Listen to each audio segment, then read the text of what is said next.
is the Writer's Almanac for Wednesday. It's the 23rd of March, 2022.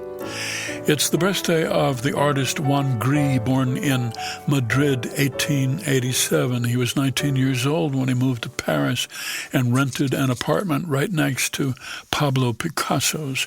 He was a friend of Matisse and Georges Braque, and one of the artists who helped to create Cubism. It's the birthday of Akira Kurosawa, born in Tokyo, 1910, famous for his movie Rashomon and his movies Hakuchi, based on Dostoevsky, his movie The Throne of Blood, Kumanosu, adapted from Macbeth, his movie Ron, based on King Lear, and his epic Hidden Fortress, which George Lucas said he had based Star Wars on. It's the birthday of Fanny Farmer, born Boston, 1857, who published the first cookbook in America that used precise cooking instructions and level measurements. Publishers at first did not see the need for a cookbook. They thought that all young women learned how to cook from their mothers, but finally it was published, and it was an enormous success. It was on this day, 1743, that Handel's oratorio Messiah had its London premiere. Handel had been a very successful composer of operas in Germany, and then in 1711 he had a big success in London. But his style of opera was going out of fashion. He produced a whole series of operas in the 1730s that attracted smaller and smaller audiences until finally Handel's theater closed. Most people thought that his career as a composer was over, but Handel decided to turn his attention to the oratorio, telling biblical stories in musical form.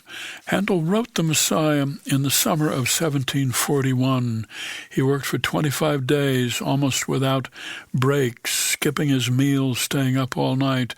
And when he finished, he said, "I think God has visited me. I think I did see all heaven before me, and the great God himself." It finally had its London premiere on this day, 1743, and the audience was simply overwhelmed.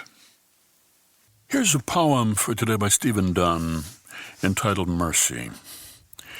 The music was fidgety, arch, an orchestral version of a twang. Welcome to atonal hell, welcome to the execution of a theory. I kept thinking. I hadn't felt a thing. Was it old-fashioned of me to want to, or were feelings, as usual, part of the problem? The conductor seemed to flail more than lead, his baton evidence of something unresolved, perhaps recent trouble at home. And though I liked the cellist, especially the way she held her instrument, unless you had a taste for unhappiness, you didn't want to look at the first violinist's face. My wife whispered to me, "This music is better than it sounds."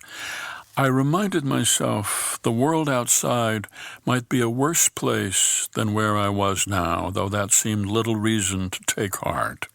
Instead, I closed my eyes, thought about a certain mezzo-soprano who could gladden a sad day anywhere, but one January night in Milan went a full octave into the beyond. Sometimes escape can be an art, or a selfishness, or just a gift you need to give yourself.